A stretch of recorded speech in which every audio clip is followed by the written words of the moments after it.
Guztioi, muy buenas tardes a todos desde Catacrack, espacio de encuentro, librería, cafetería y hoy plato improvisado de televisión. Estamos en vísperas de las elecciones autonómicas del 27 de septiembre en Cataluña, probablemente las más trascendentales de su historia, y hoy vamos a hablar de esto, de esta situación tan particular que está viviendo Cataluña en este momento, en esta charla titulada Todo lo que usted querría saber sobre Cataluña y puntos suspensivos. Está organizada la charla por Alkartasuna, Esquerra Berri, Iratxa, las tres fundaciones, y Cultura Alternativa. Para ello, hoy nos sentamos en esta mesa, en estos preciosos pupitres. Hoy ha llegado hasta Pamplona Jaume López Hernández, doctor en Ciencia Política por la Universidad Pompeu Fabra. Arratsaldeon, Jaume. Gracias, buenas tardes. Buenas tardes y gracias por estar esta tarde aquí con nosotros. Nos acompañan Marcelo, también director de Berria, Arratsaldeon, y Ibai Fernández, de Diario de Noticias, Arratsaldeon. A ustedes les tengo que decir que las sillas tienen este papelito. Es para que todos los que ustedes quieran formulen su pregunta, la escriban en este papel, más tarde la recogerán, me las pasarán a mí, cuando terminemos la entrevista yo se las formularé a Jaume. Entonces, si os parece, comenzamos ya. Jaume, me gustaría que comenzáramos la charla por contextualizar un poco qué es lo que se cuece en Cataluña, cómo es la situación actual tan particular, como decía antes, que se está viviendo actualmente en Cataluña. Bueno, muchas gracias por la invitación y buenas tardes.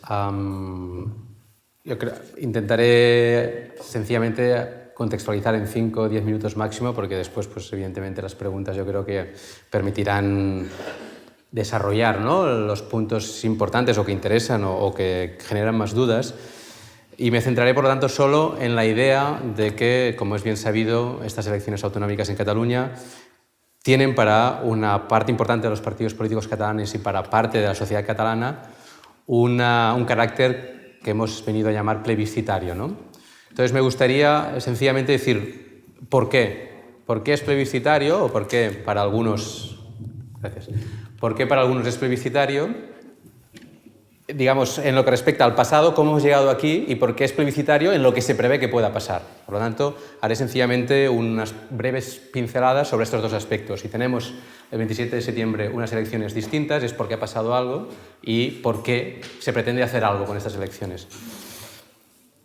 Probablemente la parte sobre el pasado es la más conocida, así que sencillamente marcaré algunos hitos de lo que podríamos llamar lo que en Cataluña llamamos el proceso, de una manera un poco eufemística, puede recordar a un libro de Kafka, pero todos nos entendemos. Cuando hablamos del proceso estamos hablando probablemente del último capítulo de una trayectoria que como sociedad hemos ido desarrollando de carácter emancipador, ¿no? Digamos, hemos ido desde el nacimiento del catalanismo en el siglo XIX, digamos, hemos ido pasando por distintos capítulos y probablemente el último capítulo pues, está protagonizado por las manifestaciones que hemos visto en la calle. La gente que me sigue sabrá, que me sigue o que alguna vez ha leído algo que haya escrito, sabrá que cuando planteo el inicio de este capítulo, un hito del cual es estas próximas elecciones, no marco el inicio en la famosa manifestación, famosa para los catalanes, de julio del 2010, que es la manifestación de respuesta a la sentencia del Tribunal Constitucional, sino que siempre la sitúo en febrero, mucho menos conocido por el resto de la gente, febrero del 2006, cuando hay la primera gran manifestación que reivindica el derecho a decidir. El derecho a decidir es la voluntad de decidir en último término sobre nuestro futuro político, primero en relación a un estatuto que, como es bien sabido, pues acabó mal en todos los sentidos, podemos después desarrollarlo, y después a decidir nuestro futuro político ya en relación a la posibilidad de ser un nuevo Estado. Esa ha sido la voluntad mayoritaria, el derecho a decidir tiene un apoyo del 80% en Cataluña y desde ese momento ha habido distintos intentos de poder ejercerlo por distintas vías. La última de las cuales es estas elecciones del 27 de septiembre. Por eso digo que hay que un poco hacer historia para explicar por qué les llamamos plebiscitarias. Solo recordarles 4 pinceladas también de esa voluntad de ejercer el derecho a decidir. nosotros teníamos una ley que hizo en el Parlamento catalán. A partir del Estatuto se aprobó una ley de referéndums que fue llevada al Tribunal Constitucional y suspendida, primero cautelarmente. Por lo tanto, no teníamos la capacidad de hacer referéndums. Después, como también es bien sabido, a partir de una moción del Parlamento catalán, 3 parlamentarios, entre los cuales había uno de Iniciativa per Catalunya, Joan Herrera, y uno de Convergència y uno de Esquerra, fueron al Congreso de los Diputados a pedir que hubiera una transferencia de la competencia, puesto que no podíamos ejercerla a través de nuestra ley, que también fue denegada. Pedimos una reforma de la Constitución en este sentido, que también fue denegada. Hicimos una ley de consultas y de consultas no referendarias, ¿de y de participación. Esta ley, digamos, sí pasó, pero en cambio, y con esta ley, digamos, se organizó la consulta o el proceso participativo conocido del 9 de noviembre, ¿no? Que fue la última vez que, como también es sabido, aunque la ley no fue recurrida, sí lo fue pues esta organización y algunos de sus promotores, ¿no? En estos momentos pues, todavía estamos pendientes de saber qué pasa con el presidente Mas, ¿no? Como tampoco, ¿no?, tuvo ningún apoyo final por parte del Estado, pues el último recoveco de esta voluntad de ejercer el derecho de decir y saber cuál es la voluntad del pueblo catalán con lo que respecta al futuro político ha sido pues, a través de unas elecciones autonómicas que, como os decía, como es bien sabido, algunos partidos han promovido que sea un sustituto. No es idénco, a un sustituto, algo que se parece a un referéndum, pidiendo a la gente que sea consciente que en los programas electorales la gente elegirá sobre todo, puesto que es el primer punto, sobre cuál es el encaje o el futuro político de España. Y como es bien sabido, hay una serie de fuerzas políticas que se presentan a estas elecciones con la voluntad de declarar la independencia. Hasta aquí el resumen de por qué son plebiscitarias. ¿Por qué son plebiscitarias con respecto a lo que nos imaginamos que puede pasar? Bueno, porque como pretenden, ¿no?, algunas de estas formaciones, si hubiera una mayoría suficiente, que podemos discutir a qué se corresponde, eso permitiría dotar al Parlamento catalán de un mandato democrático, un mandato puesto que los electores han votado a partir de un programa electoral donde, ¿no?, se manifiesta explícitamente una voluntad de hacer algo. Si hubiese esa mayoría, se iniciaría un proceso hacia la independencia. Naturalmente, ese proceso, que ya diríamos es un proceso en sentido estricto, muchos lo vinculamos con el proceso constituyente, yo diría que tiene dos fases lógicas que cronológicamente pueden separarse o juntarse más o menos. Y con esto acabo, ¿eh? Me parece que me he alargado un poquito, pero... Y es que cualquier proceso de independencia, lógicamente, tiene 2 elementos fundamentales que se entrelazan. Por un lado, el proceso de desconexión con respecto al Estado del que formas parte, la desconexión. Y por otro, el proceso de reconocimiento por parte de terceros Estados. Son 2 elementos que confluyen en un proceso de independencia, pero que conceptualmente son distintos. Y cronológicamente también se puede jugar con ellos. Es decir, tú tienes, si pretendes ser independiente, has de hacer cosas o has de ejercer esa soberanía de manera que te desconectas de la pretendida soberanía, ¿no?, o de la soberanía que también reclama el Estado, pero eso no quiere decir que desde el primer momento en que empiezas a desconectar tenga los elementos necesarios para decirle a la comunidad internacional que eres un nuevo Estado, que te presentas en sociedad. Esa es la fase del reconocimiento. Entonces, cuando hablamos de lo que pasará después de unas elecciones plebiscitarias, nos estamos refiriendo a que empezará un proceso en el que estos 2, ¿no?, polos han de jugar, y han de jugar de una manera que es difícil de prever, aunque tengamos distintos planes, porque dependerá justamente de la respuesta que tenga, no solo de la mayoría que tengamos en Cataluña, pero también de la respuesta que el Estado español, digamos, dé a este proceso.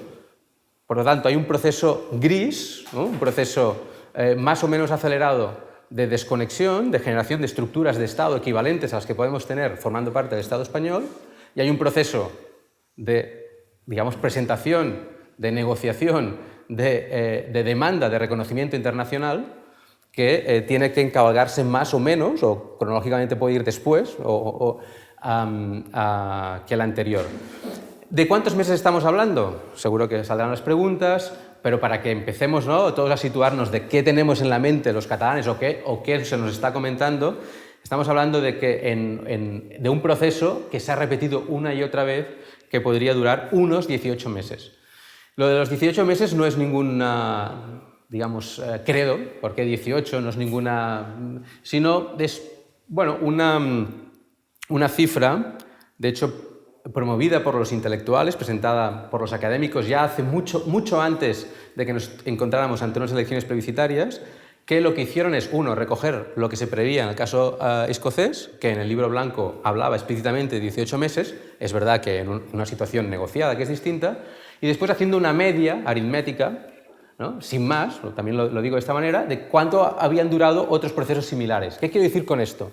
Que no es una decisión, diríamos, lo de los 18 meses es una manera de hablar, no es una marca, no es una meta que nos hayamos situado y que tenga que ir en contra nuestra, sino es digamos, un horizonte que ha de permitir en estos momentos, cuando la gente vote, expresar que no nos estamos refiriendo a que este proceso empieza para que de aquí 2 generaciones culmine, y que al mismo tiempo, por parte catalana, tampoco estamos imaginando declarar la independencia en las Navidades de este año, si hubiese mayoría, sino que estamos hablando de una temporalidad razonable para que todos los elementos necesarios para que este proceso sea, pues, civilizado puedan ponerse sobre la mesa. Por lo tanto, estamos ante unas elecciones autonómicas de carácter plebiscitario, al menos así lo interpretamos mucha gente, que lo son porque no hemos podido votar de otros medios, y que lo son porque plantean algo que no se ha planteado nunca, que es la posibilidad de que Cataluña sea un nuevo Estado en Europa.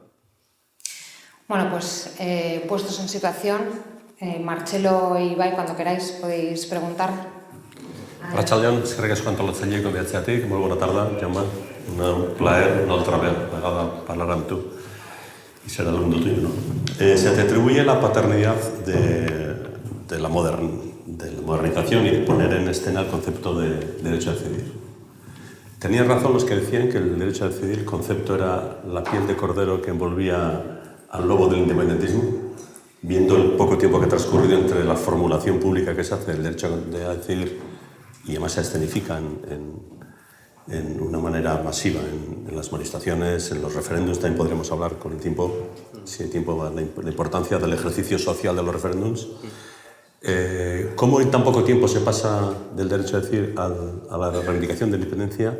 ¿O es porque el 99% de los que reivindicaban el derecho a decidir eran independentistas y en esa primera fase estratégicamente o tácticamente había que plantear más el derecho a decidir? Es cierto que en la votación del Parlamento de Cataluña, que el 80% del Parlamento lo apoyaba, el PSC también estaba, y el PSC, la dirección no está por la independencia, aunque cargos públicos y anteriores cargos que lo han dejado están.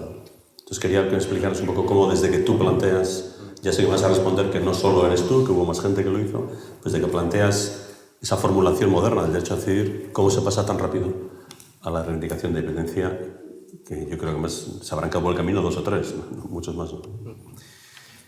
Bueno,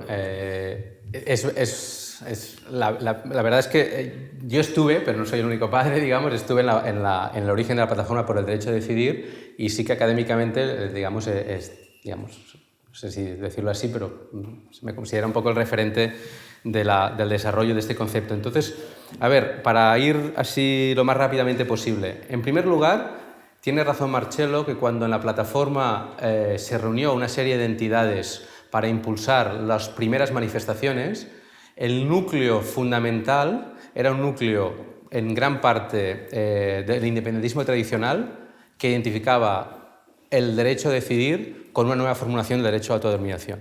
Eso es.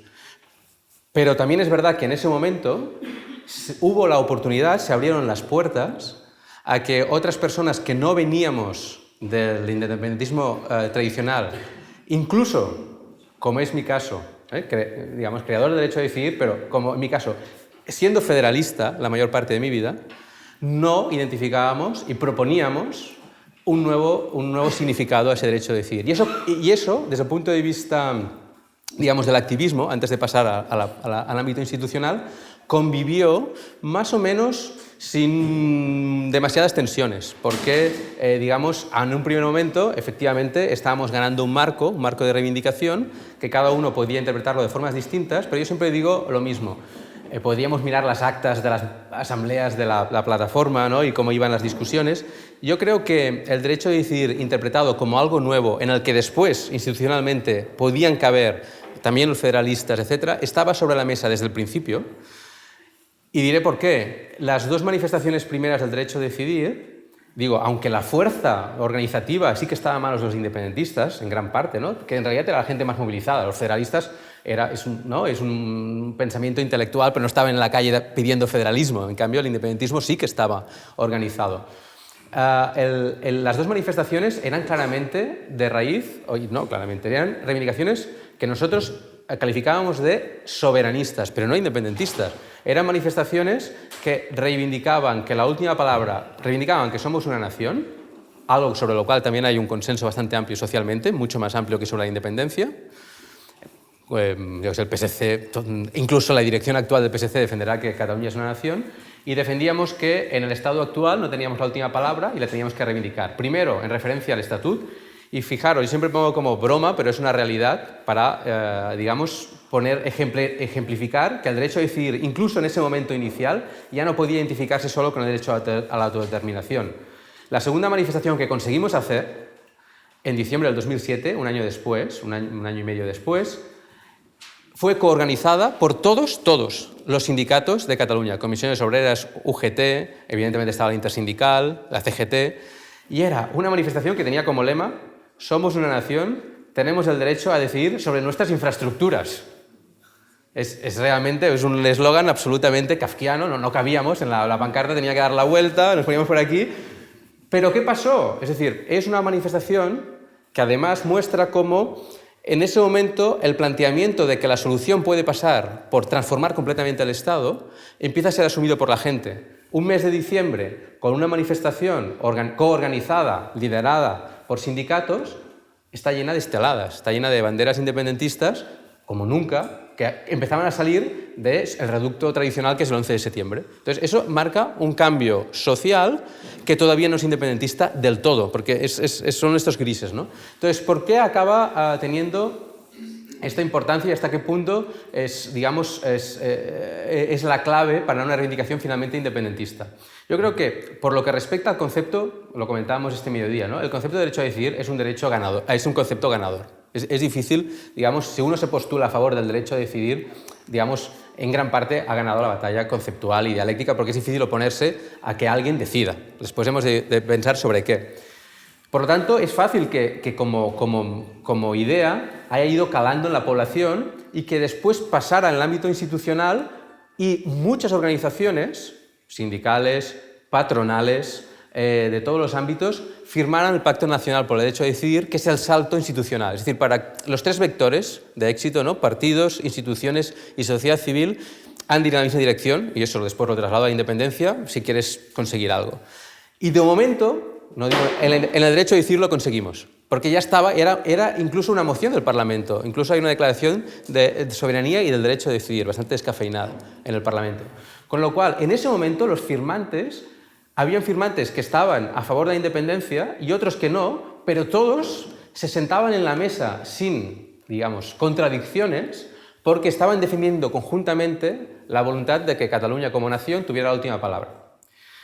Eso, a medida que nos hemos acercado a las elecciones plebiscitarias, ha ido tensionándose, hasta el punto que es para mí paradójico, que en una entrevista reciente, Miquel Iceta, en La Vanguardia, declarara que fue un error incorporar el derecho a decidir en el programa electoral del PSC, que es como, pues tú estabas también, y eso, entonces, la gente, ¿cómo ha ido basculando hacia el independentismo? Yo creo que por una serie de cosas más contextuales que por el propio concepto en sí, que es la respuesta constante de no, que la sociedad catalana ha encontrado en el gobierno del español, ¿no? del Estado.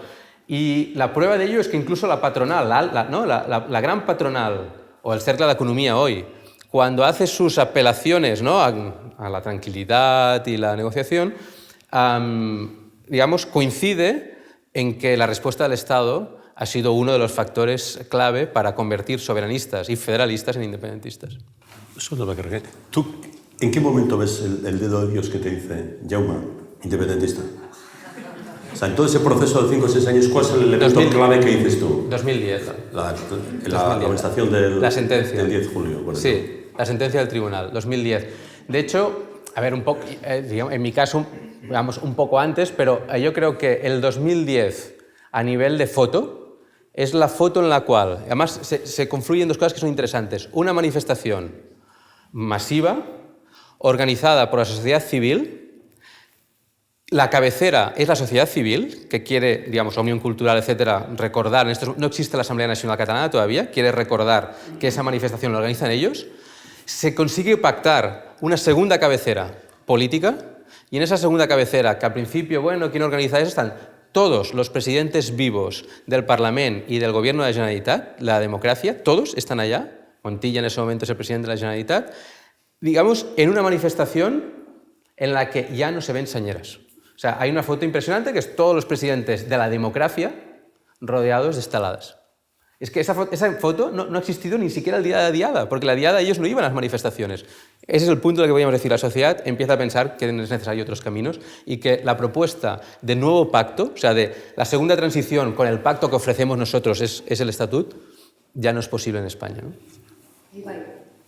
Sí, llegados a este punto, al 27 de septiembre, y partiendo de la premisa de que no todos los partidos interpretan igual lo que es esta campaña electoral, por lo tanto tampoco lo van a hacer a la hora de interpretar el resultado, ¿qué condiciones son necesarias para seguir adelante en el proceso? ¿Va a seguir de todas formas? ¿Es irreversible? ¿Lo va a hacer de igual forma o con la misma fuerza si hay una mayoría de votos, si hay una mayoría de escaños o si simplemente hay una mayoría simple? A ver, yo creo que claro, hay distintos escenarios y sin duda el más positivo o el que reforzaría más las tesis independentistas sería sin duda una mayoría de escaños y de votos, sin duda, ¿no? Ese sería el mejor escenario posible porque dejaría, digamos, con grandes dificultades para contrarrestar ese resultado, ¿no? Sería difícilmente argumentable. Sin ese resultado, que sería un extremo, entramos en los grises. Entonces, lo que hemos defendido algunos, y en estos momentos además creo que es la forma de interpretarlo de los principales partidos, como mínimo proindependentistas, es que se trata de unas elecciones representativas. No es un referéndum. Ojalá hubiésemos hecho un referéndum. Lo hemos querido, he explicado la historia, hemos querido hacer un referéndum y por lo tanto, como elecciones que son al Parlamento, lo que vamos a contar son mayorías de escaños. Vamos a contar cuántos diputados hay para llevar a cabo, como siempre, en cualquier elección, un programa electoral que en este caso es explícito sobre la voluntad de que algunas fuerzas inicien un proceso hacia la independencia. ¿Cómo gobiernas? ¿Cuándo desarrollas un programa electoral? Cuando tienes mayorías en el Parlamento. Mayorías, coaliciones, eso es cómo gobernamos. Y por lo tanto, el mandato, en este caso democrático, es un mandato hacia unos representantes.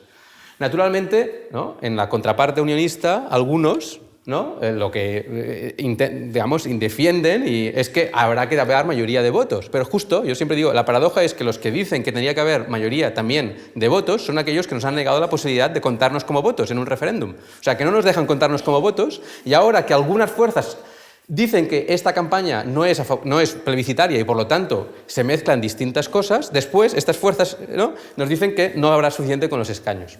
Bueno, me parece, digamos, una contradicción absolutamente clara, ¿no? ¿Qué mayoría? Yo creo que sociológicamente no hay vuelta atrás. Es decir, pase lo que pase, el 40% de los representantes en el Parlamento catalán están a favor de la independencia, seguro. El 40% no es una mayoría. Yo digo que pase lo que pase, el 40% como mínimo, digamos, no es previsible de ninguna manera menos. Eso quiere decir que si no es la mayoría absoluta, es la mayoría simple más abultada. Es decir, que cualquier posibilidad de gobierno pasa por tener en cuenta a los representantes que están a favor de la independencia. En cualquier formación. No hay una mayoría, digamos, posible que pueda frenar a esta mayoría simple, ¿no?, digamos, una mayoría de veto. ¿Eso qué implicaría en cualquier elecciones normales? Bueno, que se puede gobernar en minoría, digamos, siempre que no haya nadie que pueda hacer, ¿no?, una moción de censura o de confianza, pues tú sigues gobernando. Aquí con la diferencia de que gobernar supone iniciar una serie de iniciativas encaminadas no solo, pues, a gobernar el día a día, sino a dirigir el país a un proceso hacia la independencia. Con lo cual yo creo que ese proceso se inicia sí o sí. Lo que pasa es que, como os decía antes, estamos hablando, probablemente si no hay una mayoría absoluta, tampoco, desde mi punto de vista, si hubiese una mayoría absoluta, estamos hablando de la desconexión, no del reconocimiento inmediato. Por eso, aunque otra vez, ¿no? Parece que juguemos con las palabras, no jugamos con las palabras, hay que ser precisos para no caer en los líos habituales de falsos debates. Estamos popularizando cada día la distinción entre declaración de independencia y proclamación de independencia, ¿no? Escolástica, no. ¿Qué quiere decir? Que tenemos la voluntad, o sea, que el 28 de septiembre, si hay una mayoría suficiente, vamos a declarar nuestra intención de acabar siendo, si se dan una serie de circunstancias, un Estado independiente. Cuando se den todas las circunstancias, estaremos en condiciones de proclamarlo. Entonces, no va a haber una proclamación de independencia, al menos nosotros no la sugerimos. ¿Por qué? Porque en esa declaración que queremos hacer el día 28 hay una apelación explicitísima, mayúscula, a negociar con el gobierno español. O sea, nosotros queremos, uno, iniciar un proceso hacia la independencia de acuerdo con el mandato democrático de los catalanes que han elegido a estos representantes y por lo tanto, para poderlo ejercer, este mandato, iniciar unas negociaciones en las cuales, por lo tanto, la contraparte también ha de tener algo que decir, por ejemplo, los tempos, las maneras, etc. Iniciar un proceso de negociación que por nuestra parte no será para poder llevar a cabo este desarrollo. Y por lo tanto, aquí, pese a lo que pueda decir alguna fuerza política, nadie está imaginando salir el día 28 y decir somos un Estado independiente, entre otras cosas porque nadie nos va a reconocer si no tenemos unos mínimos, y que ya sabemos, ¿no? Desde la Convención de Montevideo, territorio, un Estado, etc., no los tenemos ni los pretendemos tener de un día para otro, ¿no? Jaume, y llegados a este punto, una vez que se pueda iniciar ese proceso de independencia y entre esos dos momentos a los que aludía usted ahora mismo, entre la declaración y la proclamación, ¿ese momento será probablemente el más difícil de gestionar políticamente, ese negociado con el gobierno español? Sí, yo creo que sí. Es decir, el momento complicado es, como siempre, ¿no? Las transiciones y el momento en el que eres capaz de desconectar del todo, pero al mismo tiempo esa desconexión es creíble también para tu propia sociedad, ¿no? Es decir, cuando tú les puedes decir a tus ciudadanos, mira, la próxima declaración de la renta la haces en esta... Bueno, aquí a lo mejor no, es más fácil esto, pero digamos... En nuestro caso la haces, ¿no? En la Generalitat, no la haces en la oficina de Hacienda, ¿no? Y aquí ha de haber no solo la estructura, sino el convencimiento de que efectivamente la legalidad catalana es suficientemente fuerte y por tanto ya no pasamos solo de las palabras sino del poder. Y la política es conceptos y poder real, ¿no? Poder para, digamos, ser legítimo y poder, no solo eso, sino poder, diríamos, desarrollar los actos de desobediencia o de desconexión. Eso quiere decir, digamos, saltar al limbo. Una cosa es que sea complicado y otra es, ¿no hay garantías jurídicas? No, eso tampoco. Eso es una película de miedo que nos están vendiendo, porque el Parlamento catalán, como cualquier otro parlamento, digamos, ha legislado con normalidad, tiene sus ponentes y por lo tanto de la cuestión de lo que se trata es que la legalidad que, digamos, apruebe el Parlamento catalán sustituya, pero que exista, no que no hay legalidad, sustituya a la legalidad, digamos, que emana del Parlamento español, pero los dos somos igualmente capaces de generar legalidad. Es decir, lo primero que sí, uno de los pasos próximos que habrá que hacer es aprobar una ley que tiene distintos nombres, una ley de transición, una constitución provisional, una ley que lo único que haga es amparar que esos actos de desconexión para los ciudadanos catalanes están realizados bajo una ampara jurídica completa, que es la legal del Parlamento catalán.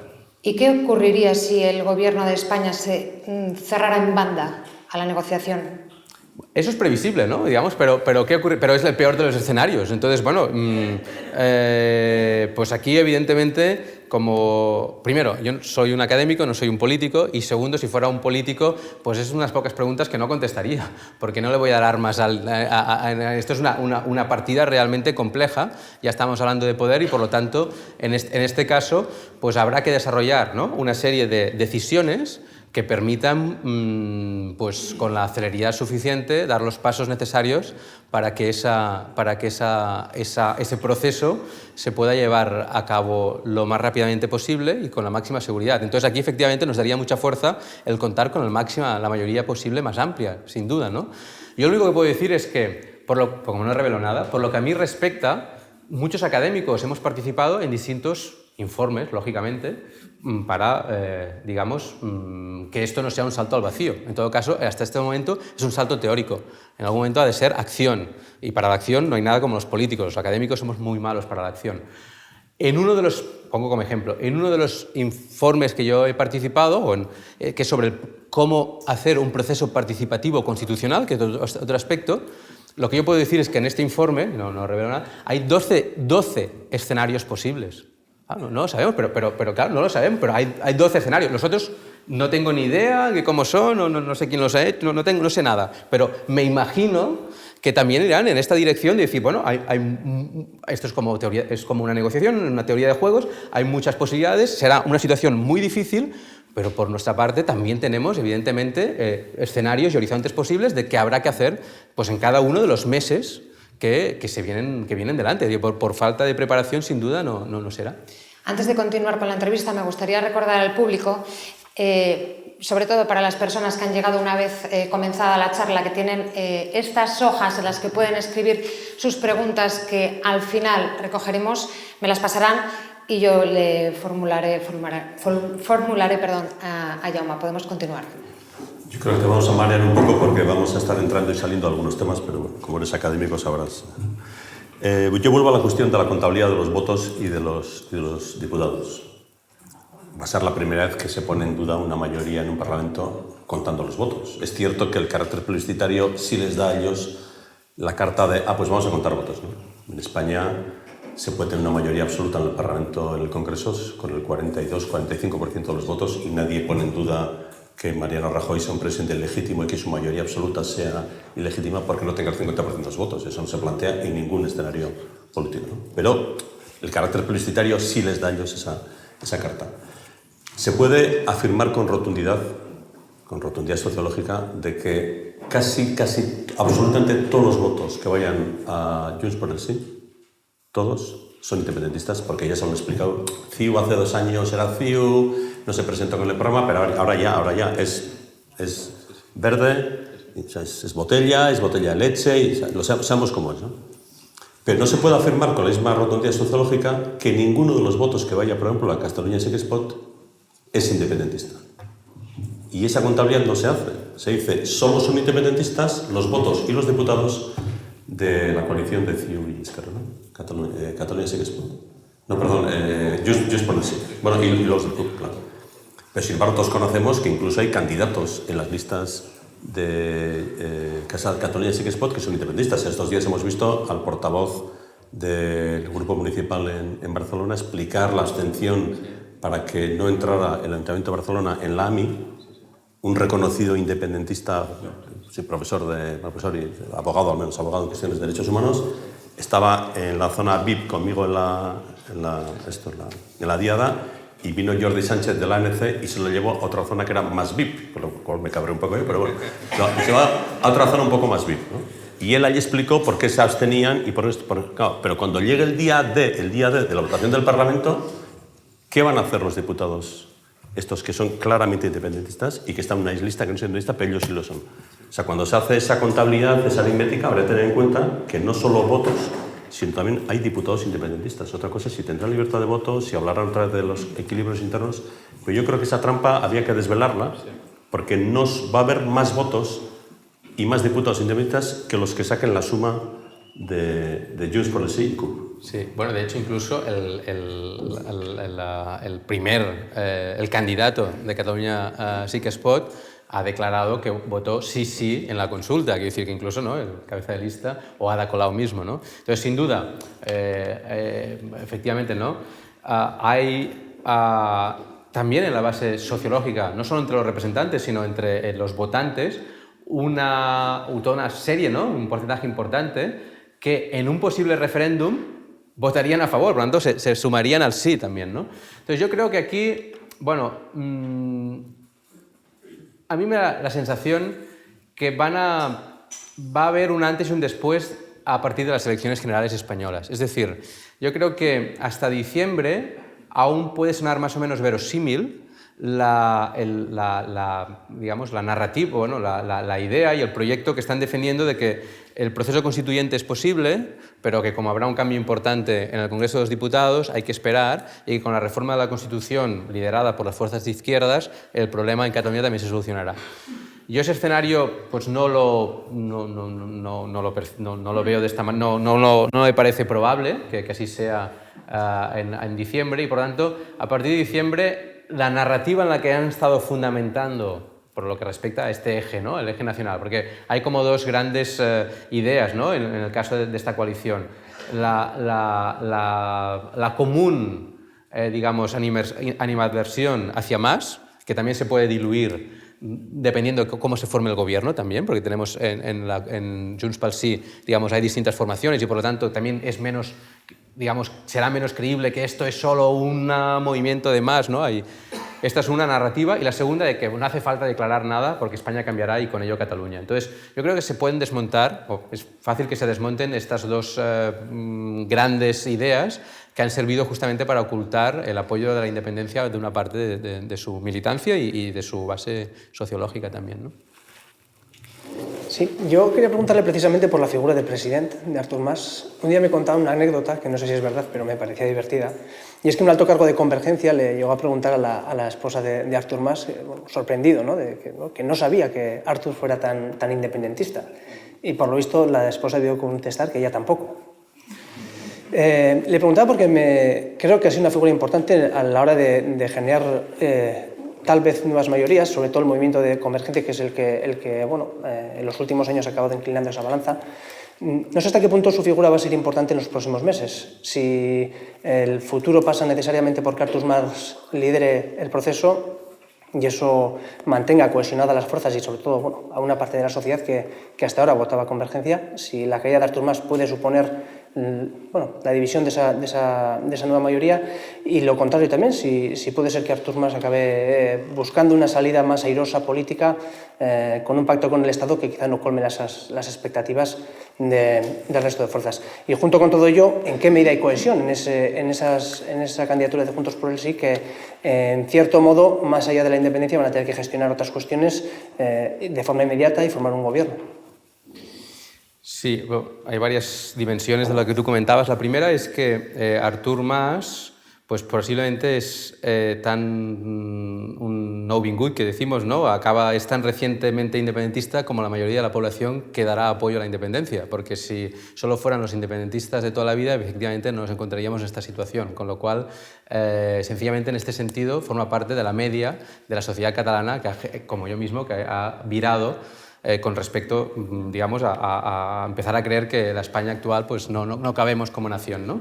Por lo tanto, es muy posible, además me parece muy verosímil, vamos, conociendo, digamos, su entorno y tal, que más bien, ¿no?, sea un independentista de los del 2010, entre los cuales me cuento, digamos, ¿no? Eso no quiere decir que no trabajes, que no te lo creas y que no estés aquí en Pamplona defendiendo la independencia, ¿no? Quiere decir que no creo en pedigrís independentistas. En ese sentido me parece bastante representativo del proceso, y yo creo que lo que yo me atrevería a decir que todas las fuerzas independentistas, incluida la CUP, digamos, aceptarían con respecto a la figura de Mas, es que es un activo del proceso. O sea, pese a que en campaña electoral se pueda, para marcar distancias, ¿no?, digamos, criticar si el 3%, ¿no?, el 3%, que si la corrupción y tal, de puertas adentro, yo creo que tanto Esquerra y después, a pesar de las dificultades personales y las emociones y las simpatías, que eso siempre están en el ámbito de lo pequeño, no de lo que cambia un país. Yo creo que Mas, en primer lugar, ha sido el presidente que ha conseguido, o que realmente ha prometido que habría una consulta o unas elecciones plebiscitarias. Ningún otro presidente lo ha hecho, con lo cual el que se jugaba la primera cara, incluso judicialmente, es él. Esta es la primera cosa, y eso es reconocido por todo el mundo. Y yo creo además que especialmente en lo que respecta a la política exterior, y tendremos que hacer más política exterior de la que hemos hecho, el referente del proceso no es Oriol Junqueras, aunque Oriol Junqueras ha sido un diputado del Parlamento Europeo y es un gran activo, sino que ha sido más. Es decir, la persona que ha firmado en los distintos periódicos, en Le Monde, en el Washington Post, en el New York Times, en el Corriere della Sera, etc., la persona que está, digamos, personalizando el liderazgo, evidentemente, político de este proceso es más, y en este sentido yo creo que digamos, de este valor son conscientes todas las fuerzas. Naturalmente hay otros elementos a tener en cuenta y creo que lo van a tener, vamos, va a ser uno de los elementos con los cuales se decidirá también su futuro político en la coalición. Digamos que no creo que genere muchas dudas su liderazgo en este sentido. Otra cosa es pues, cómo se acabe conformando el gobierno. Entonces, me decías, ¿es posible que Mas vuelva atrás? No lo sé, yo creo que no, rotundamente no, pero es que no importa si Mas vuelve atrás, porque la sociedad catalana no puede volver atrás. Es decir, si Mas volviese atrás, es la muerte de Convergencia Democrática de Cataluña, la muerte política. Es decir, no lo va a seguir nadie. Porque, fijaros, el cambio mental que supone, ya no para mí, sino para gran parte de la sociedad catalana, para mis padres, por ejemplo, el que castellanohablantes como yo, de origen, etc., el que se declaren independentistas y hayan participado en la Via Lliure, en la B Baixa, en la Vía Catalana, ¿no? Si después hay una oferta, ¿tú crees que ese cambio, digamos, neuronal es posible de volver atrás? Imposible. O sea, yo lo digo, si queréis, más poéticamente, y no hablando de neuronas, sino que ellos ya tienen soberanía mental. Es decir, como país todavía no somos soberanos, pero esta gente, cuando ahora se están planteando cómo podría ser Cataluña, no se lo plantean como una utopía, como yo hace 10 años o 15 cuando hacíamos un ejercicio de prospectiva. Están pensando realmente, oye, va a pasar esto, y el Estado qué pasará, y después no sé qué, y qué haremos, y tenéis preparado esto, y no sé qué. A esta gente, de aquí un año o dos, no les puedes decir, ¿sabes qué? Nos han hecho un buen pacto y ya no sois independentistas. Dirán, ¿sabes qué? Si dices esto, no nos interesas como nuestro líder, vamos a buscar otro partido que nos represente. Y eso no tiene marcha atrás. Con respecto a esta cantidad. La otra cuestión es, ¿necesitamos también de un porcentaje de la sociedad catalana que se sume para que ese Estado tenga toda su fuerza? Sí. Es decir, aquí aún se ha de sumar más gente, yo creo que sí, aún hay camino que recorrer. Yo creo que el camino a recorrer en este sentido, o mi apuesta personal, no es tanto por insistir ahora también en el derecho de decidir, sino en el proceso constituyente. Es decir, hacer un proceso constituyente participativo, popular, abierto, que permita que no solo, digamos, que Cataluña sea un Estado nuevo, sino mejor. Y yo creo que hay dos cosas transversales en la sociedad catalana en estos momentos. Uno es el apoyo del 80% por el derecho a decidir. Pero hay otro apoyo del 80% que es a favor de procesos constituyentes. Lo que pasa es que para algunos el proceso constituyente se inicia en España y para otros en Cataluña. Pero yo digo, hablemos primero del proceso constituyente y veamos dónde encajamos. Y por esta puerta yo creo que aún podemos ganar a gente que en estos momentos no votará a fuerzas independentistas, pero que en un referéndum, de verdad, posiblemente, si podemos plantearles que el Estado no solo es nuevo, sino es mejor, votarían sin ningún problema por el sí. Yo vuelvo a las elecciones, a los votos. Ahora, el Parlamento actual tiene CiU 50, Esquerra 21, son 71, tres más de la mayoría, que son 68. Yo creo que bueno, la gente de Esquerra y de CiU tiene bastante asumido que Junts por el sí no va a dar 71. Bastante más o menos asumido, o se conformaría mucho con que es 70. Entonces, una primera pregunta. Sí. ¿Es un buen resultado que una candidatura como la que Anuna, Esquerra y CiU más ANC, más Òmnium Cultural, más la inserción en las listas de gente muy referente de ANC Forcadell y de Unión Cultural, más Lluís Llach, cabeza lista en Girona, que la suma de las dos o que los resultados y tal vez no lleguen a 68 y con muy pocas esperanzas de que pueda superar los 71 que ahora tienen cada uno por su lado? Es una pregunta. Y segunda pregunta, si la elección se hubiera hecho en febrero con voy a expresar un término coloquial, con el calentón de la V más el 9N, y esa expectativa que había que las elecciones fueran en febrero, ¿hubieran sido los resultados mejores si estuvieras hablando de otras expectativas? A ver, la primera parte. Yo creo que en unas elecciones normales, sin duda, hablaríamos de mal negocio. Es decir, si generas todo este aparato para incluso conseguir solo lo igual que la suma, pues no generes ninguna ninguna novedad si al final vas a sumar lo mismo que por separado, ¿no? Incluso, por tanto, en unas elecciones normales yo diría que no, hablaríamos de mal negocio, ¿no? Pero yo creo que en unas elecciones como las que estamos planteando, al revés. Es decir, no nos estamos fijando en la contraparte. Es decir, ¿qué hay al otro lado? Tenemos un Estado en contra. Tenemos todos los medios de comunicación, salvo, ¿no?, la corporación catalana, digamos, la corporación pública, con unos debates, digamos, asombrosos, en los que después de un 11 de septiembre se habla de Cataluña y no hay ningún independentista, y a veces ningún catalán. Lo digo sencillamente por alguien que esté más en relación. Entonces, es asombroso. Entonces, en estas elecciones, digamos, el mundo, digamos, informativo y el paraguas comunicativo, pues evidentemente ha cambiado de una manera radical. Y entonces, lo que yo me pregunto es, si no hubiese habido esta lista conjunta, ¿cuáles serían los resultados en este tipo de elecciones, en unas elecciones plebiscitarias, de una lista como de Esquerra y Convergència por separado, de dos listas a favor de la independencia? Y yo creo que sería más, baja. Pero, sin embargo, el criterio de Esquerra para febrero era que separados conseguían más. Eso es una proyección que acierta o no acierta, ¿no? Sí. Es cierto que en febrero Junqueras tenía la tentación de ganarle a Mas, hoy en día ya no, pero entonces tenía la tentación de ganarle a Mas. Sí. Y entonces se argumentaba que es que separados, esa proyección no se sabrá nunca porque en febrero no se fue separado, ¿no? Esta es la segunda parte de tu pregunta. Yo creo que en febrero unas elecciones hubiesen sido, digamos, más favorables a la independencia. Por varias razones. Una, la primera, porque, como tú has dicho, el calentón, porque habían una serie de... Porque estábamos muy cerca del único acto, pero muy importante, de desacatamiento que hemos hecho como sociedad al Estado. Es decir, salimos a la calle 2 millones de personas a hacer un pseudo-referéndum que el Estado no reconocía. Bueno, eso es un acto, digamos, de soberanía, el primero que hemos hecho, digamos, y por lo tanto es lógico que cuando tú haces un acto de desobediencia de este tipo, pues estés todavía con ganas de continuar y que después el contexto va cambiando. Por lo tanto, yo creo que sí, y sobre todo, ¿por qué? Porque le dábamos menos tiempo al Estado a reaccionar. Ahora tenemos Ciutadans, tenemos todos los medios, es decir, naturalmente aquí tenemos una contraparte que juega en contra y que estaba más descolocada en el mes de febrero que en el mes de septiembre, con lo cual yo creo que efectivamente hubiesen sido mejores resultados. Particularmente, digamos, he de confesar, y aparte quien más o menos navegue por la red lo puede encontrar, que yo en el mes de noviembre ya defendí la lista única.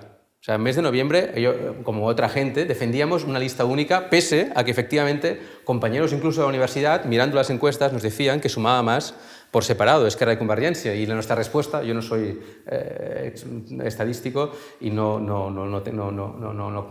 soy capaz de precisar tanto, pero yo decía, bueno, pero es que en estos momentos, justamente para darle este carácter, incluso sí, tendríamos que ir todos juntos, incluso si perdían algunos votos, tal y cual. Pero efectivamente en ese momento yo creo que todo el mundo en Cataluña coincide, no creo, quito lo creo, todo el mundo, afirmo con rotundidad, valora todos los partidos y la sociedad de una manera muy negativa, al menos los que estamos a favor de la independencia, lo que pasó de enero a junio o julio de este año. Ha sido una pérdida de tiempo, fue fruto de unos desencuentros que no nos merecíamos aquellos que desde la sociedad civil hemos hecho las cosas conjuntamente, y creo que en parte, vamos, no tengo toda la información para interpretarlo, ¿no? Pero aquí también la voluntad de jugar a dos juegos a la vez, que es la independencia, pero ser la fuerza hegemónica en un país, nos han llevado a que las cosas sean un poco más difíciles. Pero en estos momentos, yo repito, en unas elecciones de este tipo, el ir juntos justamente, yo creo, insisto, a lo mejor equivocadamente porque ya lo decía antes, pero creo que nos dan fuerza. Y en estos momentos, a diferencia de lo que pensaba en noviembre, creo que es muy buena idea que la CUP vaya por separado, porque en noviembre no estaba Podemos todavía, no había habido las municipales y efectivamente la CUP no sería en estos momentos creíble dentro de una misma coalición. Lo primero que dirían los Catalunya sí que es pot es no me explicas nada, vas en la lista de Mas y dejas sin argumentos precisamente una fuerza mucho más radical desde el punto de vista de la izquierda y democrática que lo que es Catalunya sí que es pot, ¿no? Perdona un segundo, Ibai, me dicen que llevamos ya casi una hora de entrevista y que van a pasar a recoger las preguntas del público ya. Sí, yo por seguir en este último argumento, ¿se han acabado ya esas tentaciones partidistas? ¿Qué riesgo hay de que se reabran después del día 27? Yo creo que los partidos siempre tienen tentaciones partidistas, digamos, está en su naturaleza, en Cataluña, en Euskadi, en China, y por lo tanto... En China difícil, ¿eh? Bueno, sí, es verdad. En China, porque es el referente de... Sí, en China es difícil. Pero, por lo tanto, estarán presentes. ¿Hasta qué punto, digamos, pueden bloquear, ¿no? Yo creo, en primer lugar, varias cosas. Que han aprendido la lección, por lo que respecta a este punto. Que la sociedad civil también ha aprendido la lección, es decir, que la sociedad civil puede condicionar unas elecciones. De hecho, recordemos que antes de que pusieran de acuerdo, la sociedad civil estaba planteando de crear una lista sin políticos. Y eso precipitó las cosas. Es decir, solo se recuerda la oferta de más para negociar. Pero 2 semanas antes, ANC y Òmnium estaban diciendo, mira chicos, estamos poniendo aquí sobre la mesa y además lo consultamos a nuestras gentes que votan a favor, de que si no os ponéis de acuerdo, no os pongáis de acuerdo, nosotros vamos con una lista, sin vosotros.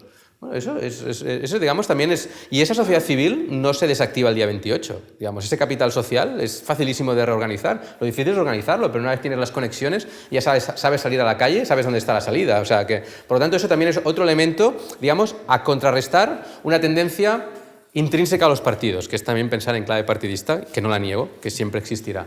Y después yo creo que hay otro elemento que es el full de ruta, que llamamos la hoja de ruta, ¿no? Es decir, el pacto previo de las cosas que hay que hacer en este proceso de desconexión, ¿no? Y yo creo que hay algunos elementos, incluso me atrevería a decir que supongo que más que los que se han hecho públicos, ya pactados previamente, justamente para no tener que perder el tiempo en rifirrafes partidistas cuando toque, ¿no? Sí, pero digamos una de las grandes novedades políticas de los últimos meses en Cataluña ha sido precisamente la erupción, no tanto de Podemos, sino de movimientos afines. Ada Colau es el más significativo. Ahora irrumpe con una candidatura importante. ¿No puede generar eso distorsiones o al menos contradicciones en el eje izquierda-derecha a la hora de un debate parlamentario y político a partir del día 27, tal vez incluso premeditado para intentar frenar el proceso? Sí, es posible que, como ahora mismo, ¿no? Algunas fuerzas lo plantean, digamos, intentan situar, ¿no? Otro tipo de debates en el candelero, ¿no? Yo creo que en estos momentos, ¿no? Nuestra idea es que un Estado y una Constitución no es ni de derechas ni de izquierdas, porque tiene que sentirse cómodo todos los ciudadanos y, por lo tanto, en esta clave hay que pensar. Y, por lo tanto, los debates del día a día y de derecha a izquierda, pues por un tiempo han de quedar en un segundo plano, porque las dos cosas a la vez no las podemos hacer, digamos, no podemos al mismo tiempo, o no las podemos hacer bien al mismo tiempo, ¿no? No podemos estar en un plano derecha-izquierda y después en un plano nacional. Y aparte aquí, fijaros que a nadie le sorprende ni le llama la atención que en España se pueda hablar sin problemas de pactos de Estado. Y se entiende que esos pactos de Estado, el terrorismo, no sé qué y tal, pues no son ni derechas ni izquierdas porque hay algo que va más allá. Bueno, nosotros no tenemos Estado todavía, pero podemos hablar de pactos nacionales. Y cuando hablas de pactos nacionales o de situaciones de este tipo, pues el eje derecha-izquierda ha de pasar a un segundo plano. Las CUP se presentan a las elecciones del 2012 con el lema Socialisme y Països Catalans. Y es frase de David Fernández cuando dice, como Cataluña va a ser antes independiente que socialista, vamos ahora por la Cataluña independiente y luego a ver si conseguimos la socialista. Explícanos un poco el fenómeno CUP, esa formación que lleva 20 años no queriendo presentarse a las elecciones y ahora se ha convertido en un fenómeno. Y luego, aunque no tengas... Bueno, olfato tendrás seguro, no tendrás estudios demoscópicos, pero olfato demoscópico seguro lo tienes, ¿no? Cuéntanos por dónde crees tú que va a crecer la CUP, pues la edad de 3 a 7, 8. Me supongo que si la CUP sube mucho, conseguirá menos Junts por el Sí, y si Junts por el Sí baja un poco, pues la CUP habrá seguramente vasos comunicantes entre los dos, ¿no? Pero cuéntanos un poco la sociología CUP, ¿no? El fenómeno de David Fernández y luego por dónde crees que va a crecer la CUP. Bueno, CUP si se cumplen las previsiones de 3 a 8, 3 a 7. Sí, a ver, CUP a mí me resulta también, diríamos, curioso, porque cuando se habla de la nueva política o de las nuevas formaciones, enseguida vamos a Ciutadans y Podemos, ¿no? Y nos olvidamos de la CUP, que probablemente es la que ejerce realmente con criterios más novedosos, o sea, y que por otra parte no es nueva en el horizonte, pero es la que ejerce con criterios más novedosos. La CUP, digamos, sufrió para presentarse en las últimas elecciones. De hecho, lo que tensionaba más a la CUP, a este movimiento asambleario municipalista, que tenía como objetivo los ayuntamientos y no un parlamento del cual, ¿no?, siempre había criticado y que siempre tenía un distanciamiento. Recuerdo que durante muchos años, y casi me atrevería a decir que ya en la época de la dreta de Sidí y tal, la gran tensión era, digamos, presentarse o no presentarse. Y una tensión era tan fuerte que podía romper la CUP. Y finalmente, yo diría que como estas cosas pasan con poca premeditación y quizás con alevosía, digamos, que en el sentido de que a veces las cosas salen pero por poco, se presentaron y fue el gran campanazo, porque era o 0 o 3. Estuvieron a punto de no estar en el Parlamento, pero por la barrera mínima, cuando pasas el mínimo, ya consigues 3 diputados, ¿no? Y han sido la sorpresa, los 3. Quizás el más conocido es David Fernández, pero Quim Arrufat también, digamos, ha sido una sorpresa positiva para gran parte de la población, no solo para sus votantes. La prueba es que David Fernández ha sido uno de los diputados, o el diputado más bien valorado de todo el Parlamento. ¿En qué sentido? Bueno, porque, digamos, en la credibilidad, ¿no? En la honestidad, y una persona que a lo largo de estos 4 años, digamos, no ha cambiado en sus planteamientos, es conocido, digamos, su distanciamiento con el mundo institucional. Y pese a ello, ha sabido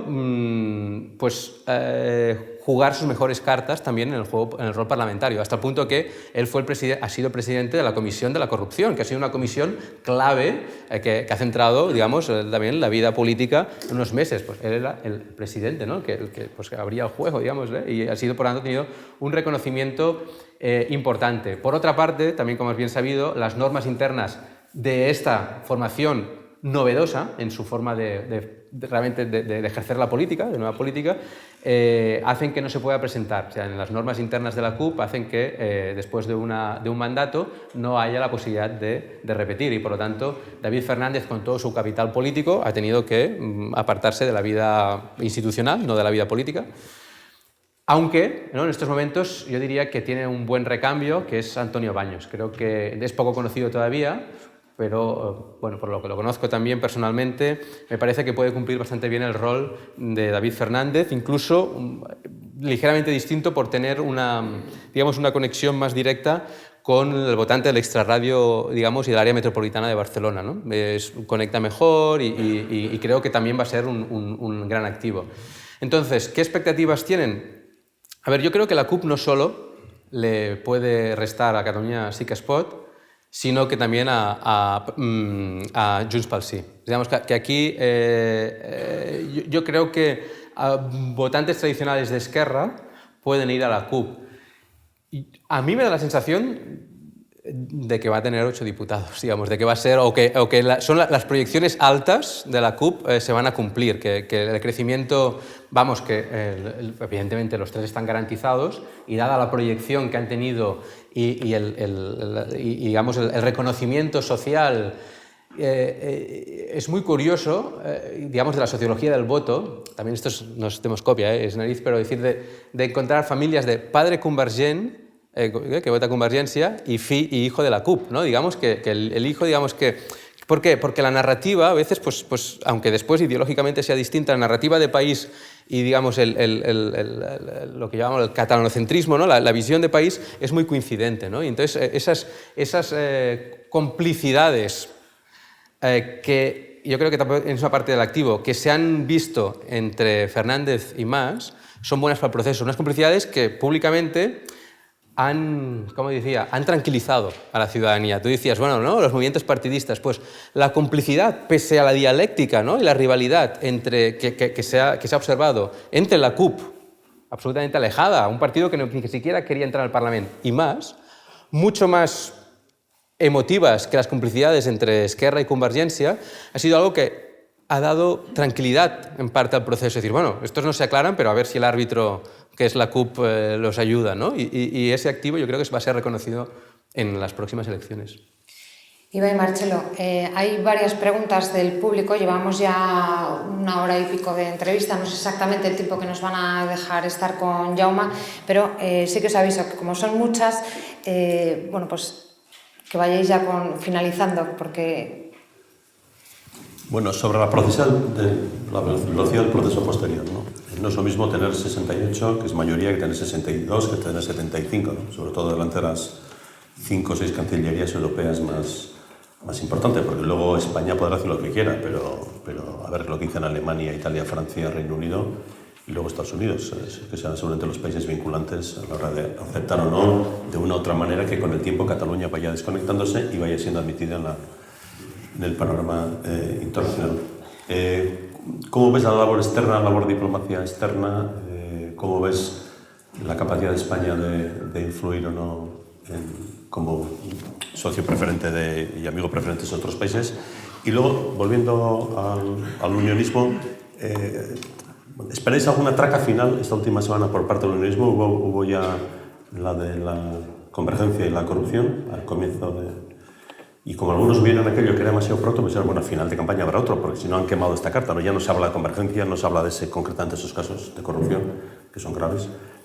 ¿Esperáis alguna otra traca final por parte de algún tipo de denuncia de ese tipo, intervención de registros o de algún escándalo que salga de...? Digamos, hay muchas bromas. Sí. Si ves una estrategia, como hay una estrategia para la independencia, si ves... O sea, no se han escrito tantos tomos en contra de la independencia porque tiene otras armas España, ¿no? Pero ves una estrategia, o sea, que salga Felipe González del sarcófago y hable de legalidad a los catalanes y les diga que son una nación y que luego Iceta diga que sí, son una nación, pero el resto del Partido Socialista Obrero dice que no son una nación. Entonces, ¿hay una estrategia o ves que cada uno anda en España también cada uno anda por su lado, ¿no? Sí, sobre lo que esperamos. Realmente hay muchos chistes en Twitter y tal, justamente que hacen referencia a, bueno, cuál va a ser la traca, ¿no? Y incluso Salvador Cardús, un sociólogo, va poniendo no sé cuántas horas y todavía no ha salido la traca, ¿no? Y en este sentido, claro, todos esperamos algo. La única mención un poco más explícita que ha salido publicada, que yo conozca, es en un blog del que fue director de La Vanguardia, José Antic, que escribe en un nuevo diario digital catalán. Que lo liquidaron. Que lo liquidaron, justamente, ¿no? Y que dice, se lo podéis encontrar, en su blog, y yo sencillamente os explico lo que él dice, no tengo más informaciones, pero que el informador, la persona que le informó del dossier Mas en el 2012, le ha informado que hay un dossier de Mas esperando y que corre por los ministerios de Madrid. Eso es lo que dice José Antic. No sé si saldrá, pero eso es lo más concreto que te puedo decir sobre esto, aunque efectivamente, ¿no? Pues todo el rato estamos pensando, bueno, pues no puede ser que hayan quemado la carta, pues incluso antes de empezar, en el día 31 de agosto, que fue cuando hubo el espectacular registro de Convergencia y la Fundación CatDem. Número de diputados y velocidad del proceso. Sí, no, sin duda. A ver, y la política exterior, ¿no? Yo creo que la labor desigual, lógicamente, tenemos que ser conscientes de quién tiene los embajadores y quién no los tiene. Por lo tanto, estamos jugando en divisiones distintas, pero la labor diplomática catalana ha sido, yo diría, mucho más sutil que la española, es decir, a todos los respectos, porque digamos que ha jugado, también porque no tenemos un ministerio de Asuntos Exteriores, etcétera, pero a la paradiplomacia. Y en ese sentido, por lo que a mí respecta, lo que conozco y tal, yo creo que encontrar apoyos, no solo directamente, que también intentarlo en gobiernos, sino parlamentos y universidades, es decir, intentar el apoyo de la opinión pública entre partidos y universidades para que después sea fácil que les den un apoyo, si es el caso, a sus respectivos gobiernos. Esa baza la ha ido haciendo Diplocat, y Diplocat nos invita a distintos profesores y la tarea, digamos, su labor, digamos que se ha ido haciendo. Entonces, las declaraciones que estamos escuchando, eso sí que puedo decirlo como politólogo, que ha estudiado otros procesos similares, no me sorprenden, porque forma parte del ABC de estos procesos. Es decir, hasta que no hay la independencia, hasta el día antes, todas las cancillerías y todos los presidentes de gobierno de estados van a jugar la baza del Estado. Y eso ha pasado siempre. Por lo tanto, si nosotros en este caso vamos a hacer lo mismo que otros, hay que contar exactamente con la misma respuesta. Por lo tanto, digamos que no nos hunde, no nos genera desconfianza estas declaraciones, que si Obama, que si... porque forman parte de lo que preveemos que pasará. Otra cosa es lo que nos dicen. Y lo que, yo no lo sé todo, ¿no? Pero lo que las valoraciones, ¿no? Indirectas, pues es que evidentemente la mejor situación posible para nuestro entorno europeo es que hubiese un proceso negociado, digamos, un proceso en el que por lo tanto no tenemos por qué descartar de entrada que haya una ayuda, que se ayude para que finalmente Madrid entre un poco más en razón. Digamos, si esto sigue adelante. Por lo tanto, pese a todas las declaraciones contrarias que estamos escuchando. Y en ese sentido entren en razón. A mí realmente me tiene desconcertado el pensar que por parte del unionismo hay una estrategia. Es decir, debe ser tan complicada que soy incapaz de desvelarla, porque realmente o no hay estrategia o es una estrategia realmente muy compleja, porque la verdad se me ocurren estrategias muy simples para desactivar parte del independentismo que no he visto en estos momentos sobre la mesa. Y de hecho, digamos, algunas frases amables, por ejemplo, en esta campaña, que vienen, ¿no? Todos los políticos españoles vienen a Cataluña como si nosotros supiéramos, digamos, ¿no? Todos vienen. Pues el único desembarco de alguien que mínimamente ha parecido como, digamos, razonable ha sido el exministro de Educación, Gabilondo, que dijo, sin vosotros somos menos y peores. No se vayan. Un poco en el sentido... Seducción, ¿no? Sí, seducción, un poco en el sentido de Cameron. Pero es una persona. Y, el resto es catalán igual a nazi, independentista igual a nazi, y efectivamente, pues yo, si siguen así, encantado de la vida. Dejo un segundo solo. Mira si se narran las elecciones que va a haber un debate Margallo-Junqueras. Exacto. Eso no pasa en ningún sitio del mundo, que el ministro de Exteriores debata con uno que va en la lista, un debate en televisión. En una televisión aparte local, sí, porque la no se atreven a hacerla así, la vanguardia, no se atreve a hacer en otros sitios, y con el PP en contra, porque no quiere que Margallo... Sí, estamos expectantes a este debate. Con brevedad ahora ya, por favor, se nos termina el tiempo. Yo, dos cuestiones concretas. ¿Qué pasa si Cataluña dice sí y Barcelona dice no? Barcelona, capital, cinturón metropolitano. ¿Cómo se tienen que gestionar, digamos, esas diferencias que puede haber dentro del propio territorio? Si va a haber dentro también un propio derecho a decidir, que lo puede reclamar alguien. Y en segundo lugar, se ha especulado en algún entorno español, he leído yo los últimos días, la posibilidad de una ley de claridad, similar a la aprobada para el Quebec, que limita mucho las opciones de independencia, pero que deja una puerta complicada, pero abierta, sobre todo con mayorías cualificadas, una pregunta prácticamente pactada, o si no, casi impuesta por el propio Estado. Esas dos cuestiones.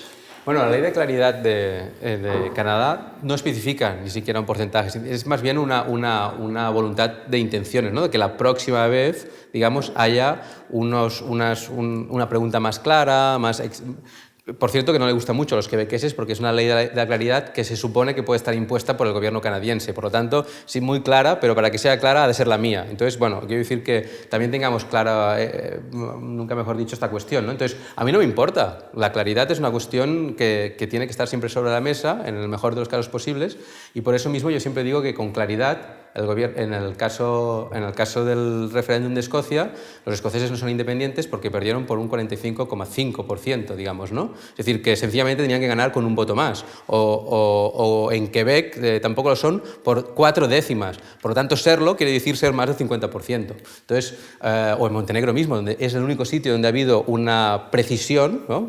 Por la Comisión de Venecia, 55, y son independientes y son un Estado por el 55,5. O sea, como medio punto les dio esa ventaja. Por lo tanto, quiero decir que si claridad es hacer las cosas como otros países que lo han hecho claramente, yo me apunto a eso. Ahora, si claridad es empezar a marear la perdiz para que no haya claridad, pues bueno, me parece que no iremos por aquí, ¿no? Y que no compraremos esto, ¿no? Lo de Barcelona y el resto de Cataluña. A ver, este es el problema que se puede... O sea, el problema es una situación que se puede plantear no solo en estas elecciones, en cualquier elección, ¿no? Y yo creo que en este sentido, por eso mismo la soberanía está en el Parlamento. Es decir, la soberanía está en los representantes, no nos subdividimos, ¿no? Como pueblo tenemos claro que somos un demos porque votamos al mismo Parlamento.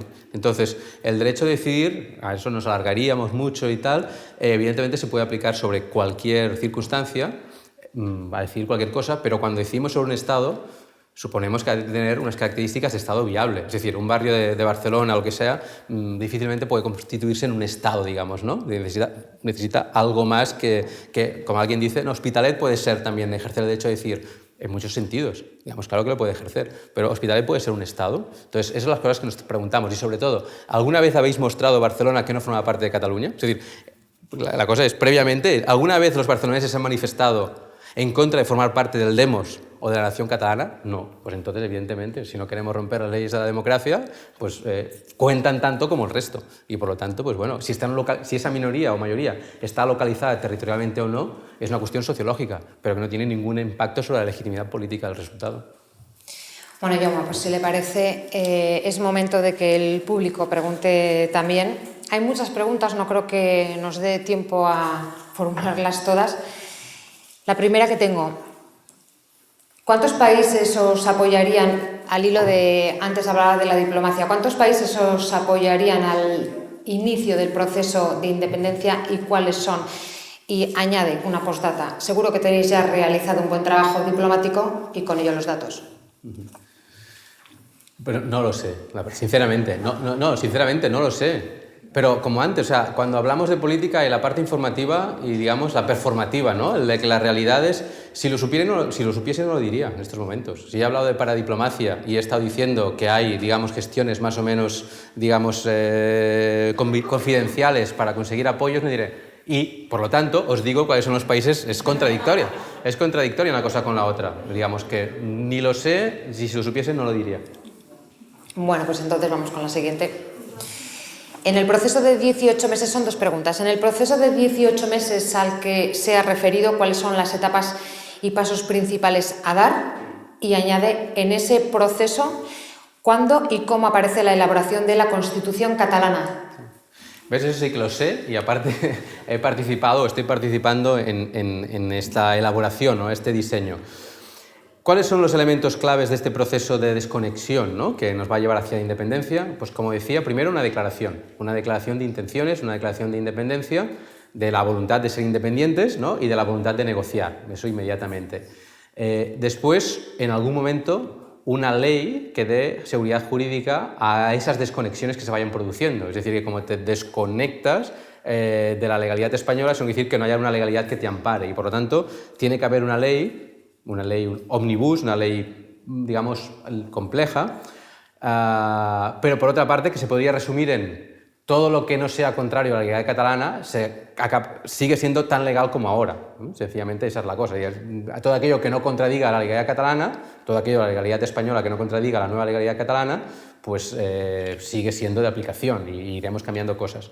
Tercera cosa, el proceso constituyente. Yo creo que es clave justamente desde un punto de vista político-sociológico. Es decir, que desde un punto de vista legal es más importante esta ley, la ley de la Constitución provisional, ¿no? Porque están todos los aspectos a tratar. Y la Constitución siempre la podemos hacer en cualquier momento, digamos, ¿no? Una Constitución, digamos, definitiva. Pero le puede dar mucha legitimidad a todo el proceso si es un proceso participativo y abierto.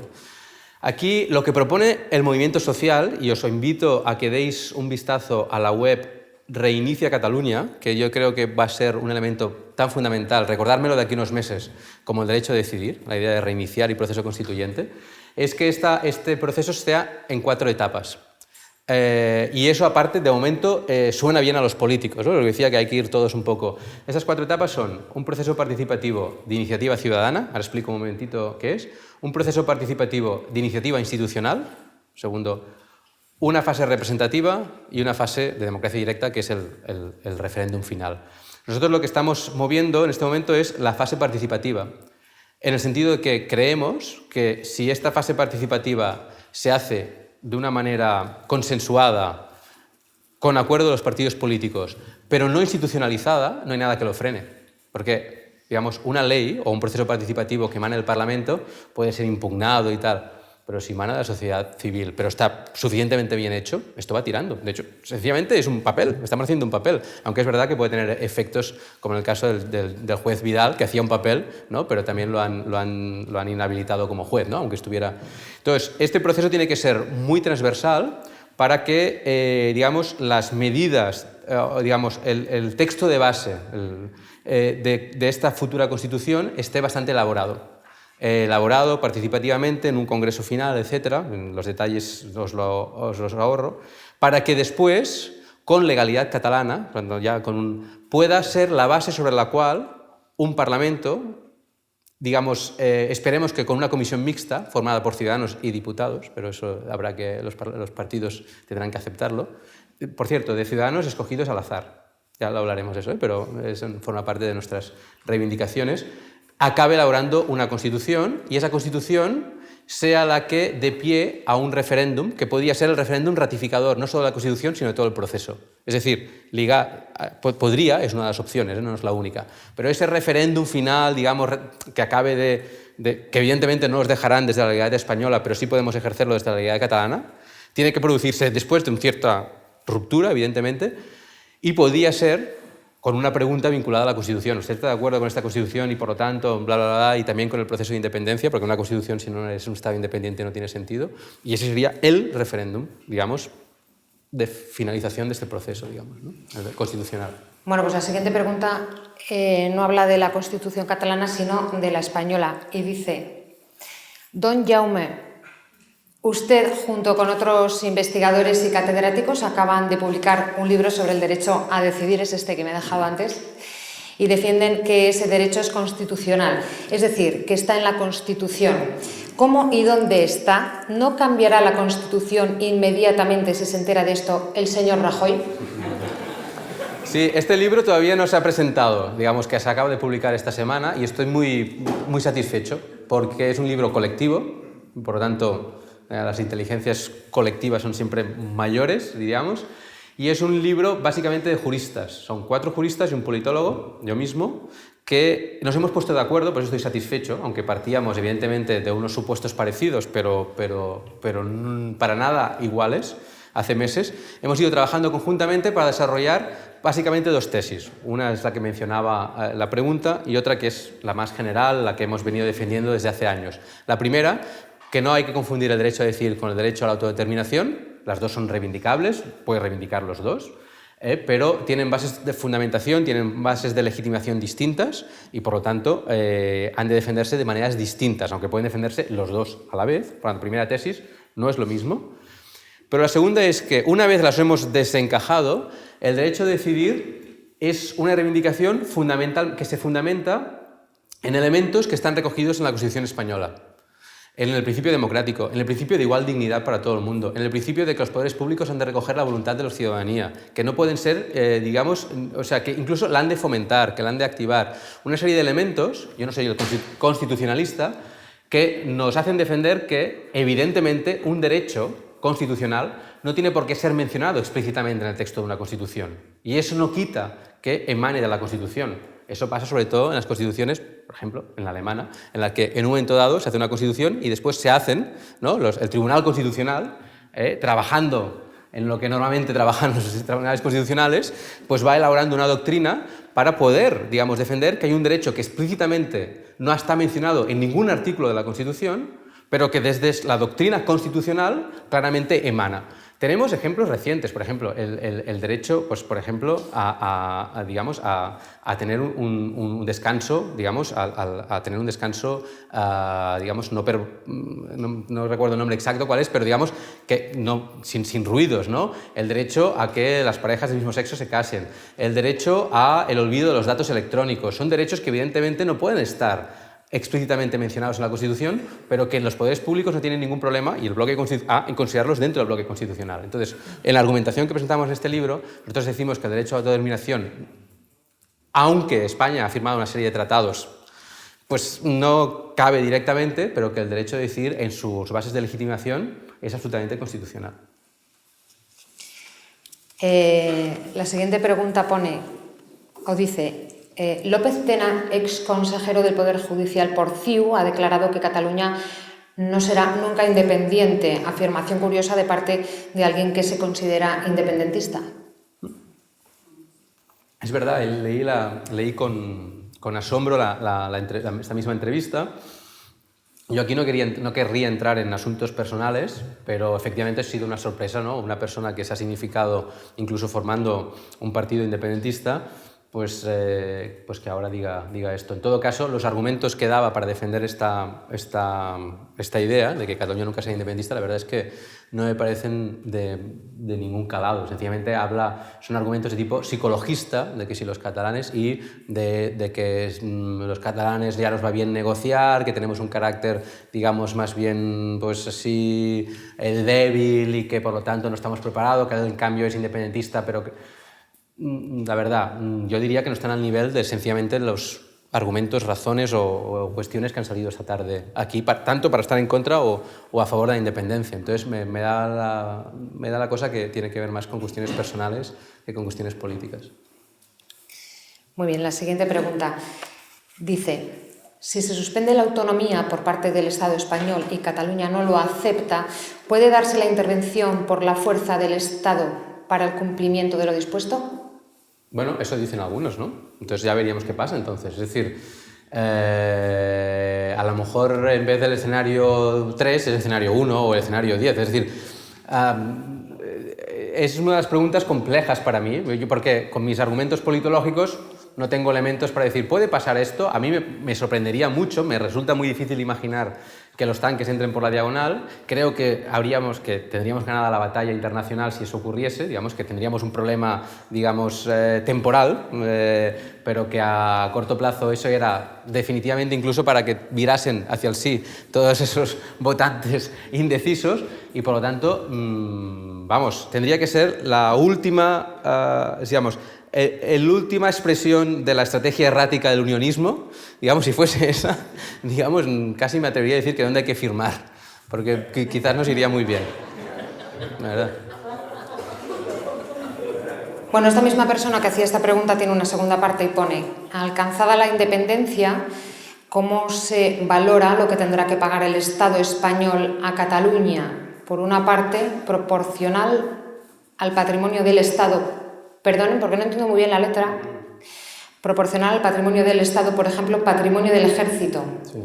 Eso está calculado, sí, realmente, ¿eh? Es decir, como nosotros no tenemos, lo que decía Marcelo, ¿no? Nos hemos tenido que hacer tanta teoría y tanto papel, existen distintos cálculos públicos, algunos forman parte del libro blanco, que se puede bajar de internet, el libro blanco que hizo la Generalitat de Cataluña, presentó hace un año, digamos, siguiendo el modelo del white paper de Escocia, donde algunos, después han salido en otros sitios, se hacen cálculos de activos y pasivos, efectivamente, y hay distintas metodologías, algunas de las cuales evidentemente incluyen la posibilidad de valorar aquellos activos que forman parte, no solo que están en territorio catalán, sino aquellos activos del Estado que podrían correspondernos por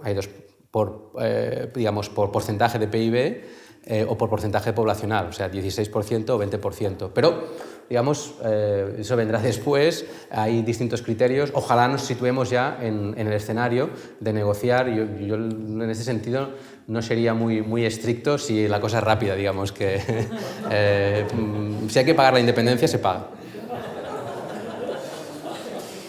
Bueno, siguiente, comienza como sindicalista.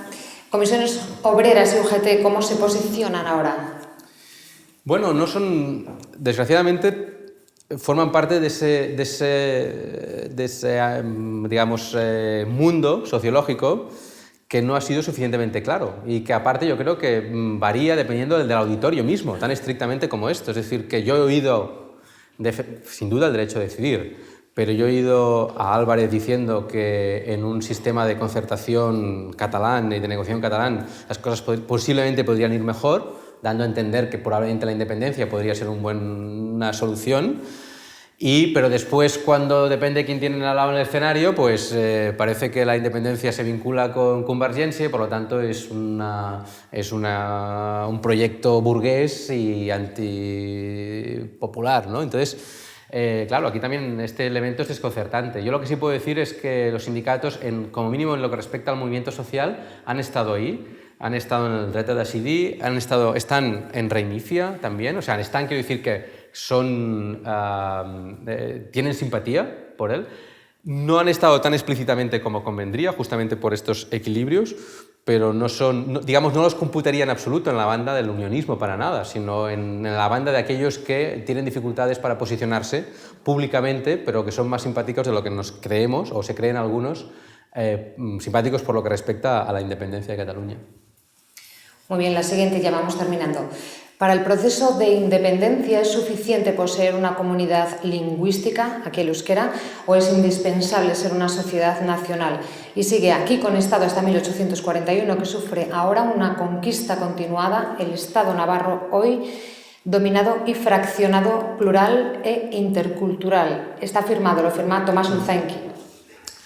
Bueno, posiblemente ese tipo de elementos sean importantes a tener en cuenta si hablamos del derecho a la autodeterminación, digamos, el derecho de los pueblos para constituirse en Estado, ¿no? Que es un derecho, podríamos decir, que se ha presentado como incondicionado, sencillamente. Por lo tanto, si tú eres nación, potencialmente, ¿no? En potencia, la definición de nación ¿no? Si aplicamos el derecho a la autodeterminación, implica la posibilidad futura de autodeterminarte y formar un Estado. Por lo tanto, es importante determinar si eres nación y estos elementos, digamos, característicos.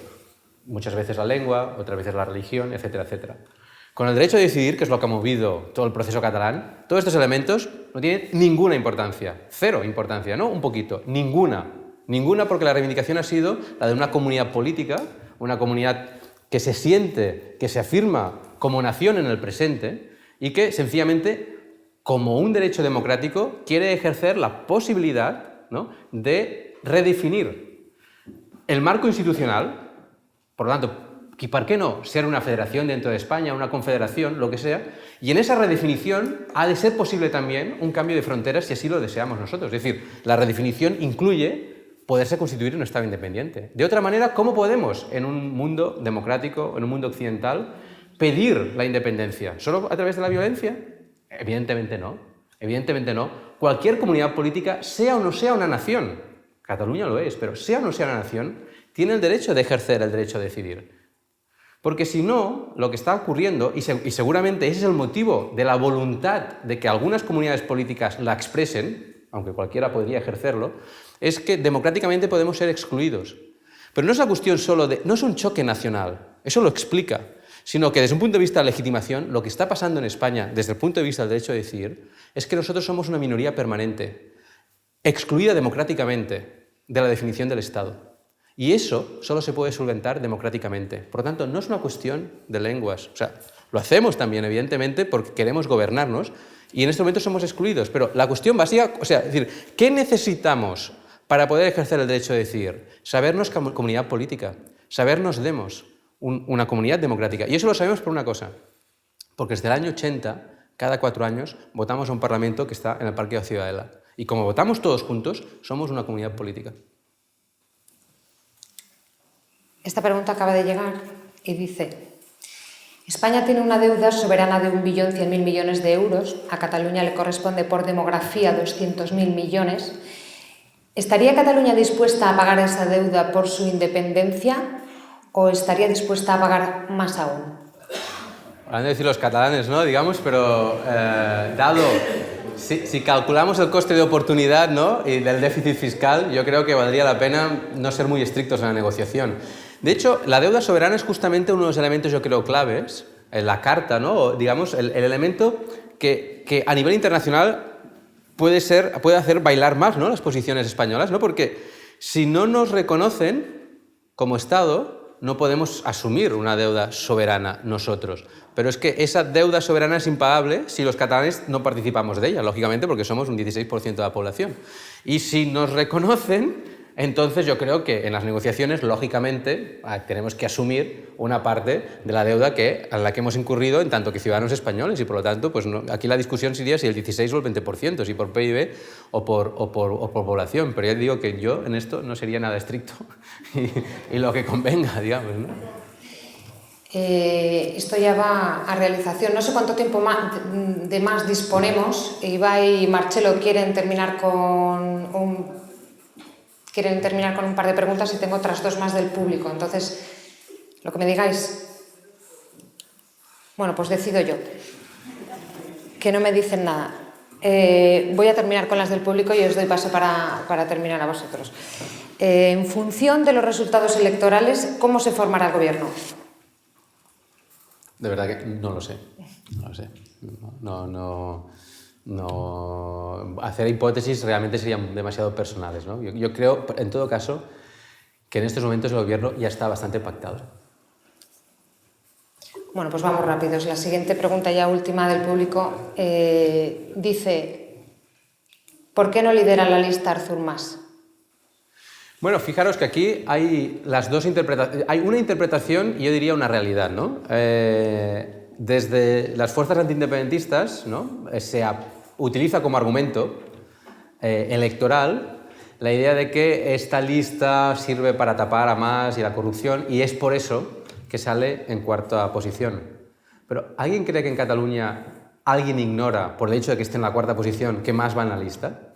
O sea, se habrá escondido muy poco, digamos. O sea, si servía para esconder, la verdad es que, vamos, no lo han conseguido mucho, ¿no? Entonces yo creo que digamos, evidentemente es una interpretación interesada, pero si tenemos acceso, digamos, a la gente, y no es difícil, ¿no? Porque tampoco Cataluña es tan grande, que fue protagonista de las negociaciones, y tampoco hay mucho secreto, yo creo que aquí hay una confluencia de razones, una de las cuales es situar en la cabecera de la lista a un personaje independiente, fuera, digamos, o sea, que esa propuesta saliera de Junqueras, era una condición necesaria para encontrar una lista única. Es decir, que no es que Mas dijera, pues yo seré el cuarto, ¿no? Yo creo que sencillamente pues elaborar criterios. No se podía, entre Junqueras y Mas había haber una cierta igualdad a la hora de posicionarse en la lista, los dos no podían ocupar el primer lugar y creo que había una coincidencia en que si había una lista única, esa lista no estaría encabezada por un político, digamos, por un político en activo. ¿De acuerdo? Por tanto, eso sitúa a Mas entre el tercero y el cuarto. Yo creo que la negociación, el cerrar el círculo era, ¿no?, situar a este independiente, a las dos personas que se han significado en los movimientos sociales, de la manera más pública, como es Muriel Casals, que había sido la presidenta de la Unión Cultural hasta el momento, y Carme Forcadell, que había sido la presidenta de la Asamblea Nacional Catalana. Esos son tres. Y el siguiente que viene, ¿cuál es el cuarto? Pues Mas. Ya está, no hay más que esto. Bueno, ahora sí que os voy a dar paso, pero os pido por favor que seáis muy breves. Yo antes preguntaba a ver de cuánto tiempo disponíamos y ahora me dicen que estamos al límite. Entonces os pido brevedad a los tres, por favor. Gracias. Sí, una pregunta sencilla. Partiendo de la premisa de que el 27 de septiembre habrá una mayoría pro independencia, ¿cómo te imaginas Cataluña dentro de 18 meses? A, si el Estado mantiene una situación de bloqueo. B, si el Estado, aunque sea regañadientes, accede a negociar. Sí, dices una mayoría suficiente, digamos una mayoría... Sí, lo suficientemente clara como para que el proceso parta con una legitimación importante. Pues casi independiente. Vale, imagino casi independiente. Gracias por la brevedad, Jaume. El otro día, el de la Diada, a las 10 de la noche, Plaza Cataluña, había unos jóvenes que vienen unas guitarras, tocando guitarras españolas, que tocaban la guitarra, y llevaban la estelada en la espalda y estaban cantando una canción de Enrique Iglesias. Y digo yo, ¿y mi pueblo nos tiran al río? En mi pueblo alguien tocando una canción de Enrique Iglesias con una... Y hay una foto muy bonita, a ver, la nueva Cataluña, ¿no? O qué maneras distintas, qué voluntades hay para llegar a otra Cataluña, cada uno desde su propia identidad, ¿no? Yo creo que es una imagen muy bonita, que están cantando una canción de Enrique Iglesias. Has mencionado antes Quebec. En octubre se cumplen 20 años de Quebec, 49,5, 50,5. Es a finales de octubre, el 30 de octubre o algo así, 50,5 y el otro 49,5, ¿no? Sí. El independismo en Quebec desde entonces no ha levantado cabeza y tanto en Escocia, y no tanto en Escocia, en Cataluña, el independismo ha tenido un crecimiento muy grande en los últimos 10 años, ¿no? Te iba a hacer una pequeña broma, el trabajo que te hubieras ahorrado si hubieras sido independentista desde que tenías 20 años. Puede suceder en Cataluña también que ese efecto, lo digo con cariño, ese efecto soufflé que se ha dado del 30 al 50 en Cataluña y que se dio también en Escocia. Escocia hace 15 años no se reconoce con la de ahora. Podría suceder también que como en Quebec, no parece que en Escocia vaya a suceder, pero en Quebec se ha sucedido que en Cataluña, si ese neoindependentismo del 30 al 50 no ve que en un plazo razonable eso llega a ser una independencia más o menos homologable en Europa, pudiera caer. Mira, yo creo que aquí el factor clave es la respuesta del Estado, mucho más que... Es decir, aquí estamos hablando de un proceso que tiene dos bandas y para distinguir Escocia, Quebec y Cataluña, el elemento clave, o uno de los elementos claves, es justamente cómo responde el Estado. Cuanto más flexible sea el Estado, más posibilidades hay de que si no se ha conseguido ahora, eso se deshinche, y cuanto más inflexible sea el Estado, pues más posibilidades hay de que eso no se deshinche. Si quieres te paso a ti la pelota. ¿Tú crees que será muy flexible el Estado reconociendo la plurinacionalidad, un nuevo trato fiscal y tal? Si no es así, digamos... pues Felipe González dijo que era una nación y le cayó encima a todo el partido. Por eso, no creo que, digamos, el fuel necesario para mantenerlo, no creo que nos lo dejen de proporcionar en el Estado español. ¿Sobre el nuevo gobierno, Romera va a exteriores? Yo creo que está todo pactado, pero yo creo que todo está pactado, pero yo no soy protagonista de esas negociaciones, con lo cual seguro que ya tiene su nombre en algún sitio. Te suena. Eres duro, ¿eh? Bueno, tenemos que ir terminando. Me dicen que ya hemos sobrepasado el tiempo. Yo la verdad es que traía una lista así de larga de preguntas. No me he atrevido a hacer todas porque estoy acompañada de dos grandes periodistas aquí a mi derecha. Aunque no sé si me atrevo a hacer esta pregunta. Por terminar un poco con una sonrisa y dado que el debate o la charla ha sido un tanto seria, a mí me gustaría saber, y supongo que a mucha gente también, si Cataluña logra la independencia, ¿el Barça ya no jugará en la Liga? Eso dicen algunos, ¿no? Pero también, ¿alguien se lo cree? ¿Alguien cree que, digamos, el negocio que supone un Barça-Madrid, alguien querrá perderlo? No me lo imagino. En todo caso, no tengo ningún problema para que el Barça juegue en la Champions o en la Liga Francesa. Nosotros no tenemos ningún problema, por eso no será. Pero que vengan a buscarnos para hacer un derbi, que vengan a buscarnos. Bueno, pues aquí terminamos. Muchísimas gracias a Jaume López por la